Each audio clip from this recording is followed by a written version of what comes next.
মাথা চুল তো অনেক বড়, এগুলো যদি আপনার এদিক সেদিক না ফেলে যখন কাটতে হয়, বিক্রি করা যাবে কিনা?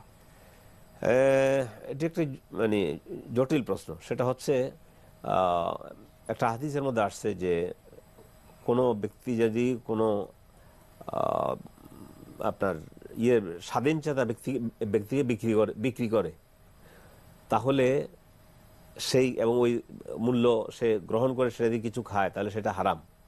এটা একটা হাদিস। তো স্বাধীন ব্যক্তির শরীরের অঙ্গ প্রত্যঙ্গ সবকিছু মানে এগুলো আল্লাহর নেয়ামত এবং এগুলোর মালিক হলো আল্লাহ রাব্বুল আলামিন। চুল মাথা থেকে যদি এমনি ঝরে পড়ে যায় অথবা আঁচড়াতে গিয়ে এগুলো একাত্র করে জমা করে করে বিক্রি করা হয়, যেগুলো কেটে ফেলা হয় সেলুনের মধ্যে, এগুলো যদি বিক্রি করা হয় তো এগুলো আর মানে সমস্যা হবে না কোনো যদি হালাল কাজে লাগানো হয়। কিন্তু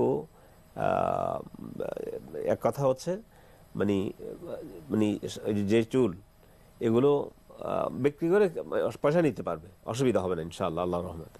কারণ এগুলো তো হলো যার চুল তিনি কি এটা অর্থ ভোগ করতে পারবেন? এই ব্যাপারে ওই হাদিসটার আলোকেই বলা হয়েছে যে কোনো ব্যক্তি যেন কোনো স্বাধীন ব্যক্তিকে বিক্রি না করে। তখন স্বাধীন ব্যক্তির অঙ্গ প্রত্যঙ্গ কিন্তু স্বাধীন।